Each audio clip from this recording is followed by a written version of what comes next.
gagaling ka na, gagaling na tayo sa Health TV Embassy, tuturuan nila tayo. Alam mo, Doc, maingay ngayon at palagi kong naririnig itong tinatawag na farm to table. May idea ka ba dito? Yes. Ang ating mga kababayan ngayon, medyo nagkakaroon na sila ng awareness na mas healthy syempre yung sarili nilang tanim. Opo. So, kung may sarili silang lupa, nagtatanim na silang sarili nilang gulay at sariling prutas. Tapos, syempre, yun na lang aanihin nila. Yes, Tapos, yes. kung mga gulay na iluluto, at yun na rin ang isa-serve nila doon sa kanilang dining table. Okay. Oo nga, no?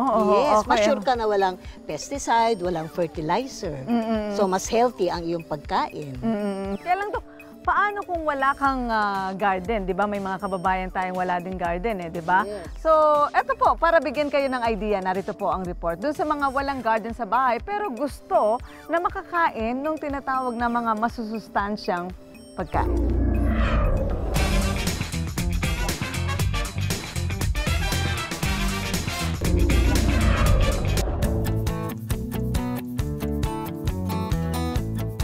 Hi!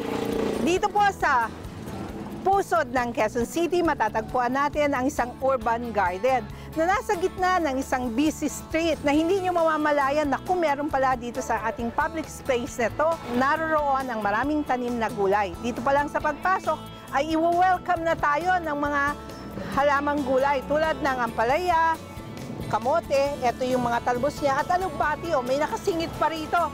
Tara po sa loob, tingnan natin yung iba pang gulay na meron ang gulayan sa barangay ng Holy Spirit. Gamit ang drone camera, matatanaw sa itaas ang napakalawak na 1 ektaryang bulaklakan at gulayan ng Barangay Holy Spirit sa Quezon City. Ito ang kauna-unahang gulay in the city na ginawang research training ng syudad. Magulay na buhay sa lahat. Ako po si Doc Susan, ang kasama nyo sa Kitchen Clinic. Ngayon po ay narito tayo sa Barangay Holy Spirit upang tignan kung ano yung magagawa natin sa maraming public spaces na meron tayo sa ating mga barangay. Kahit nasa syudad, merong mini mais plantation na nakatanim at ready to harvest na. Kasama po natin ngayon ang ating agriculturist dito sa halamanan o gulayan sa Barangay Holy Spirit, si Mang David Balidia. At dito po sa ating likuran, nakatanim yung kanyang non-GMO na mais na itinatanim niya organically. So basically, dito po sa inyong mga tanim, ano po ang ginagamit nating pataba? Actually, nakatuon kami doon sa compost. Yung mga nakukolektang mga nabubulok sa barangay, yun ang ginagawa naming pataba. So kahit yung mga basurang galing sa mga kapitbahay natin dito sa Barangay Holy Spirit, nagagamit natin para i-compost at gumawa po ng pataba. Lahat po ba ng mga tanim natin dito ay organic? Organic po yun lahat. At ang mga gulay natin ay mga binhing hindi GMO. Saan po nyo nakukuha yung mga buto? Kung Kumaitanong ko lang. minsan nagpapakuhan kami ng sarili namin. Kung minsan bumibili kami sa labas ng mga kilala naming mga seed growers. seed growers. At ngayon, sa aanihin naming mais, marami tayong pwedeng magawa. Pwedeng pang merienda, simple ilalaga lang. Dito po sa halamanan ng Barangay Holy Spirit, pwede natin siyang lahukan ng iba-iba para hindi tayo magsawa.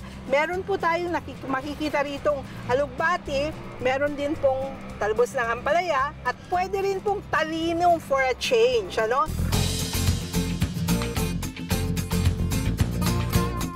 Maliban sa mais, makikita na meron ding mga prutas at gulay na nakatanim dito. Nandyan ang dragon fruit, repolyo, talong, kalamansi, alukbati at iba pa. Nakita rin dito ni Dr. Susan ang puno ng mangga kung saan merong mga murang dahon raw ay maganda sa katawan at kinakain raw at inuulam.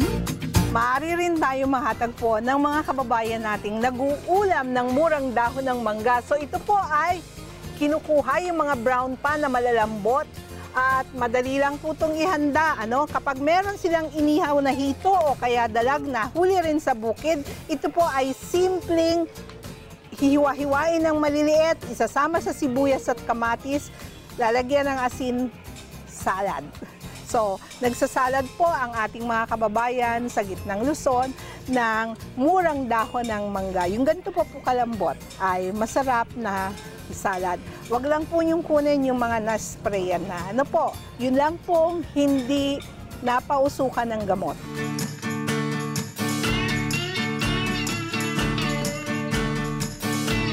Income generating na matatawag ang ginawang ito ng Barangay Holy Spirit dahil marami na silang nahaharvest na gulay at prutas. Nabibigyan pa ng livelihood at skills ang mga tao dito na maging farmers in the city. Sa pag-uusap po hinggil sa Sustainable Development Goal na nakapaloob sa ating urban agenda, pinag-usapan rin po yung mga public spaces. At dito, naisama natin na pwede rin natin gamitin yung public spaces para magtanim. Tapos yung mga kababayan natin, doon na lang sa tabi nila, pag may mga bakanting lote. In fact, noon pa natin to sinasuggest sa maraming barangay na magkaroon sila ng policy support para sa wellness. At bahagi ng kanilang policy support ay paglalaan ng mga lugar na nakatiwangwang, lalo na yung pag-aari ng gobyerno na magamit natin para tamnan hindi lang ng mga halamang pangdekorasyon, kundi ng mga halamang makakain ng ating mga kababayan. Dito, pwede ang community ay nagsasama-sama para magtanim at pwede nilang ibenta, pero mas mahalaga na matikman muna nila yung kanilang mga itinanim.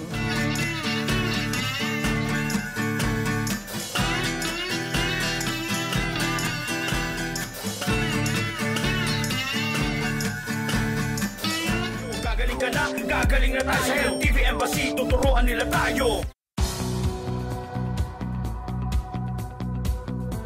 Quantumin Plus, proudly Pinoy formulation ng isang integrative medical doctor na si Doktora Delia Masada. Nagtataglay ito ng matitinding natural ingredients na nagpapalakas at nagtatanggal ng lason sa ating katawan. Nandyan ang Zeolite bilang detoxifier at natural chelator ng toxin sa katawan, fulvic minerals na nagiging energizer, at vitamin C na nagbibigay ng oxygen sa dugo. Sa bawat patak sa tubig, sa mata, sa balat na may sugat o kati-kati, sa ulo, sa ilalim ng dila, may kakaibang madarama. Dito, sa bawat patak, magandang kalusugan at kabuhayan ang katapat.